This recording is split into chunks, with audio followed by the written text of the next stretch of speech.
परमात्मा कबीर देव जो है ये हमारे पाप कर्मों का नाश कर देता है। अब जैसे आप सोचते हो कि भी हमें ये हानि नहीं होनी चाहिए थी, हमें ये नहीं होना चाहिए था, तो फिर आप इस भक्ति का लाभ प्राप्त नहीं कर सकते। जैसे आप यहाँ आए हो, आपको 1 2 3 लाभ तो परमात्मा कबीर जी अपने कोटे मत देगा, ऐसा लाभ देगा आप सोच भी नहीं सकते कि मुझे ऐसा सुख हो गया भगवान हे परमात्मा। अब यहाँ जो भाई बहन आते हैं जो 2 वर्ष 3 वर्ष के लग रहे हैं, 4 वर्ष के 5 वर्ष हो गए, वो शुरू में आते हैं जो तो ये कह दिए हमारा ये नुकसान हो गया, ये लाभ नहीं होता, ये बीमारी होगी, ऐसा नहीं होता। 2 वर्ष के बाद जो सच्चे दिल तो लगते हैं, नाम खंड नहीं करते, 2 वर्ष के बाद उनके पास जुबान नहीं रहती, हमके मांगा भगवान तो बिना मांगे देने लग जाता है, इतना सुख दे देगा आपको। अब वो जो नए नए आते हो तो अपने दुख बताते हैं, और उनको क्योंकि आपके पिछले पुण्य नहीं थे, बैटरी चार्ज नहीं थी, तभी तो आपको दुख हुआ, आपके प्रारब्ध में वो पाप थे। अब परमात्मा ने आते ही वो पाप काट के आपके सुख लिख दिए,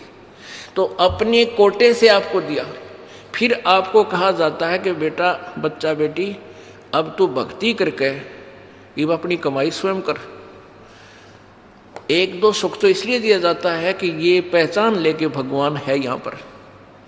और फिर आपने स्वयं अपनी मजदूरी करनी पड़ेगी, तभी तुम सेठ होगे। तो यहाँ आते हो, जैसे कोई भक्त आता है, पहले तो आप सच्चे दिल से शुरू में लगते नहीं। यदि आप शुरू से ही समर्पण कर दो और छोड़ दो सब पूजाओं को, देखना आपके ऊपर 1 वर्ष के अंदर वारे न्यारे कर देगा भगवान, लेकिन नहीं कर पाते। उसके लिए काल ने हमें कैसे बांध रखा है, जैसे एक परिवार में एक आदमी नाम ले लिया एक व्यक्ति ने, और 5 व्यक्ति अनुपासना करने वाले, तो आपके नियम को वो खंड करवा देते हैं, और फिर आपको हानि होनी बराबर रह जाती है, वो लाभ पूरा नहीं मिलता। फिर आपको समझाया जाता है, दृढ़ किया जाता है कि ये पूजाएं मत कर, अनुपासना नहीं करनी है। परमात्मा कबीर जी कहते हैं 100 वर्ष तक सतगुरु पूजा, एक दिन अनुपासी, वो अपराधी आत्मा फिर पड़े काल की फांसी। 100 वर्ष आपने साधना कर रखी है, परमात्मा की साधना, सत्य साधना, एक दिन अनुपासना कर ली, अन्य देवी देवता क्रियाक्रम कर दिया, तो तेरा सारा नष्ट हो जाएगा। वो अपराधी आत्मा फिर पड़े काल की फांसी, यानी वो पिछला किया हुआ नष्ट नहीं होगा, लेकिन काल के जाल में फंस गया, नाम टूट गया, और काल फिर तेरे पिछले पुण्य के आधार पर तुझे नचाएगा,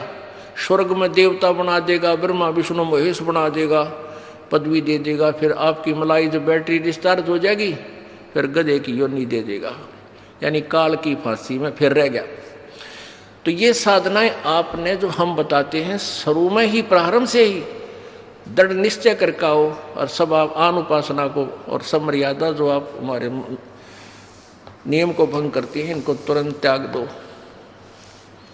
और फिर देखना